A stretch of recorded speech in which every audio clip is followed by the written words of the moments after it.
Hello, my name is Tatiana Vudkarev, and this is my video presentation of the assignment. Let's begin from the first part, part A. In first part, we need to create a code for math guess the result game. So let's start. First thing, we need to import random and string libraries. Done. Then we need to connect our Google Drive to the Colab. Drive is already mounted. I did that before the recording. Okay, let's dive in our code now. So first we need to check if we got a file score.txt with previous score of the user recorded. If it does not contain anything or is not created, we are creating a new one for the user. Also, we need to handle some exceptions in here. So here we are checking if the file exists. So let the variable file exists equal to the lowest path exists of the score.txt, and if the file exists, we are opening in the reading mode and reading previous score accumulated of the user, which is equal to a global variable max score, and printing readings and previous score to the user. Here, in case if we got file not found error, we can handle it with an exception, or in case if file does not contain anything, we are printing our gradings to the user and grading the file. Besides, we got our exception for as error, value error, or any other error that may occur. Okay, let's run in. I'm happy to meet you again. Your last score was 2. Yep, I did that before, so the output contains my previous score. Okay, next we are defining our global variable max score, which is now equal to 0, but we will add or subtract from this variable based on the user answer. Okay, next we need to define a function called myMathTest, call max score variable in here, define two random integers from 1 to 10, and define a mechanism that generates one of the following operators, which is plus, minus, or multiply. So we did define our function, call myMaxScore. A is the first random integer, B from 1 to 10, B is the second random integer from 1 to 10. And let's say our sequence is equal to list of operators plus, minus, and multiply. And C is equal to a random choice from that list. So if C, our random choice is equal to index 0 from the list, we are doing the sum. Else if C equal to index 1 from my list, we're doing subtract. And if in else case, we are doing multiply. Result of that operation is D. Okay, so basically our math exercise will look like that. First random number from 1 to 10, a random operator in the middle, and second random number from 1 to 10. We are printing that to the user, watch the result of my string, and now we are prompting the user to enter the result. We have exception in here in case the user will enter the result, not an integer. And if user's answer is equal to D, our variable for right result, we are printing the congratulations and adding +1 to global variable max score. In else case, if user inputs wrong answer, we are printing the right answer for him and deducting -1 from our max score. Let's run it. Done. Okay, in this part we need to define infinity loop and call myMathTest function as the first statement inside the loop. Then we need to ask user every time if they want to continue playing. The game should continue as long as user press small or capital Y. If user enters any character but not Y, we need to print this output, including the score accumulated. Let's take a look. We got our infinity loop. We called my math test function in the first statement, and let's say my list is equal to small or capital Y, and answer is input that we are collecting from the user. So if the answer is not in my list, it's like any different character, we are printing this output, which including his score accumulated. Let's run it and check it. 3 minus 2 is 1.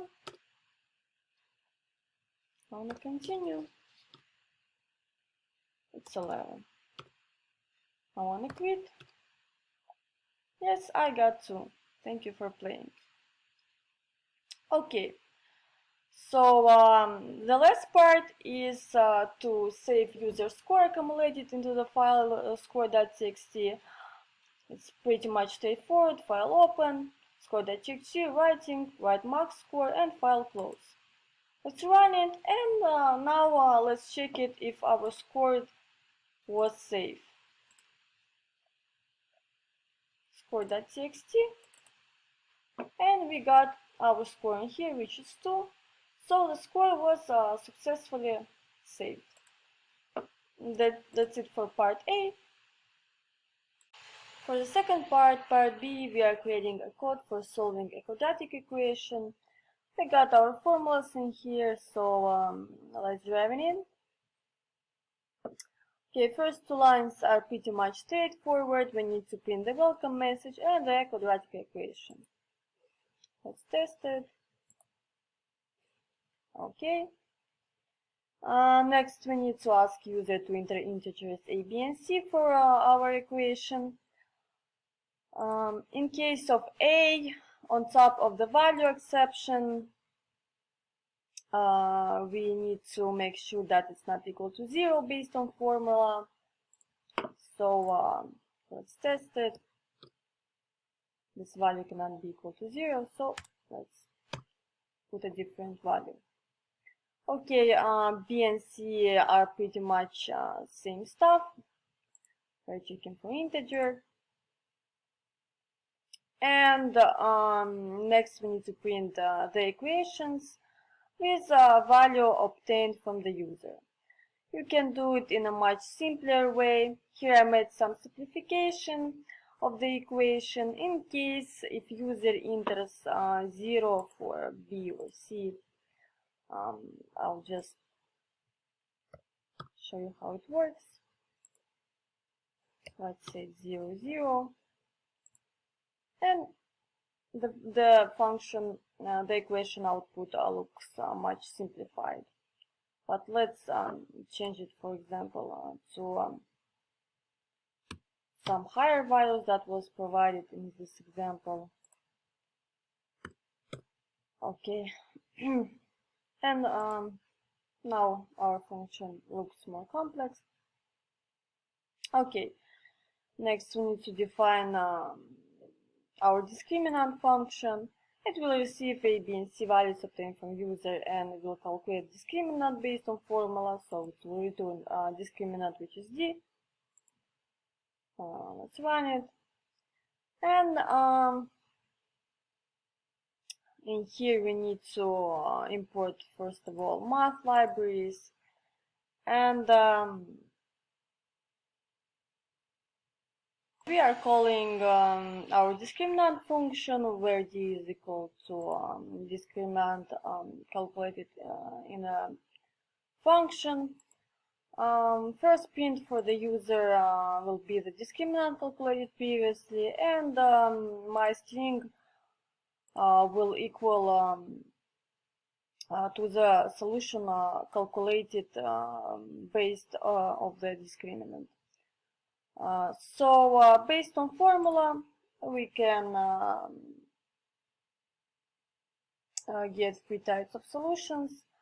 If d, our discriminant, is bigger than 0, it means it's positive, and we got 2 real solutions, x1 and x2. we are calculating them based on formula and printing this result to the user.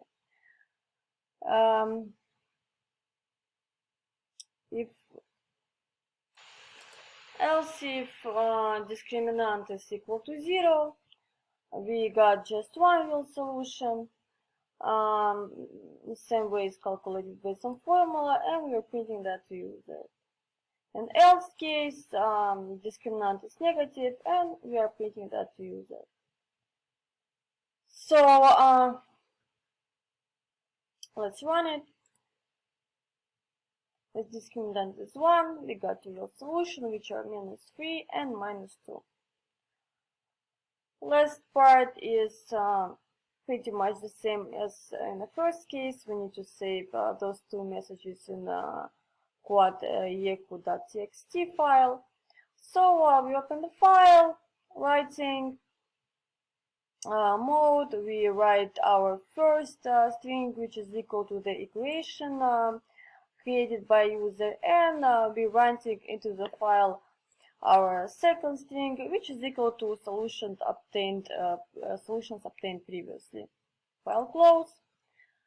And I got here some exceptions for AS error and any other unexpected errors that may occur. Let's run it. And now let's test it if the file with equation and solutions were saved.